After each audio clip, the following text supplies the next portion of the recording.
Tahun baru selalu membawa harapan baru, tapi jujur saja, kadang kita masuk tahun baru dengan rasa lelah yang masih tertinggal dari tahun sebelumnya.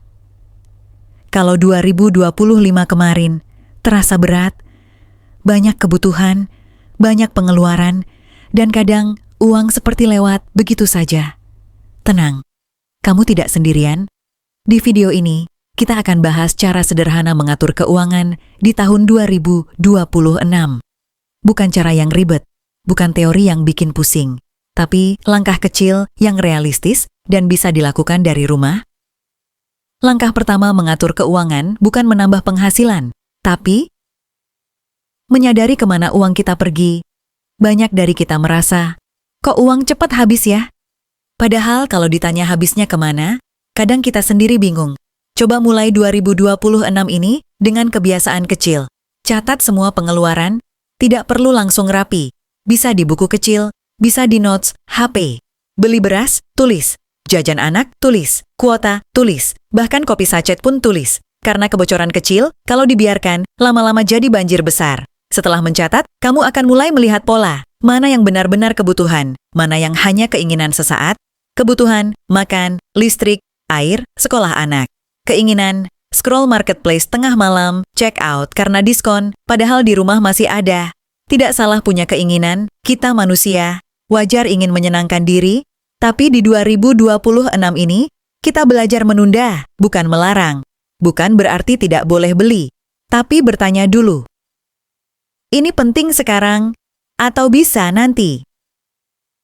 Sekarang kita masuk ke langkah yang paling membantu, pisahkan uang. Begitu uang masuk, langsung bagi. Pertama, kebutuhan utama. Kedua, tabungan. Ketiga, dana darurat. Dana darurat ini sering diremehkan. Padahal, hidup tidak pernah bisa ditebak.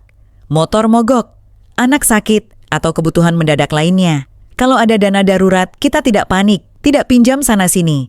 Mulai kecil tidak apa-apa. 50.000, 100.000.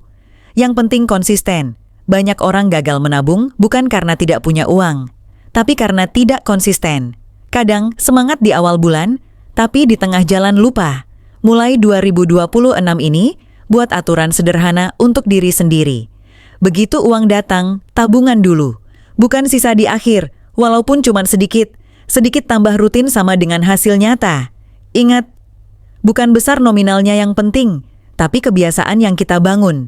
Di era media sosial, kita sering tanpa sadar membandingkan hidup kita dengan orang lain. Lihat orang liburan, lihat orang beli barang baru, lalu kita merasa kurang. Padahal kita tidak tahu perjuangan mereka. Di 2026 ini, fokus pada perjalananmu sendiri, tidak apa-apa pelan. Asal tidak berhenti, keuangan sehat bukan tentang terlihat kaya, tapi tentang hati yang tenang. Najmi, maksudku, kamu yang sedang menonton video ini, kalau 2025 kemarin terasa berat, biarkan itu jadi pelajaran, bukan penyesalan. 2026 ini, kita mulai pelan-pelan, dengan catat pengeluaran, pisahkan uang, bangun kebiasaan kecil, tidak harus langsung sempurna. Yang penting bergerak. Percayalah. Setahun dari sekarang, kamu akan berterima kasih pada dirimu yang mulai hari ini. Kalau video ini bermanfaat, jangan lupa like dan subscribe. Tulis di komentar, target keuangan 2026-ku adalah kita saling menguatkan. Sampai jumpa di video berikutnya.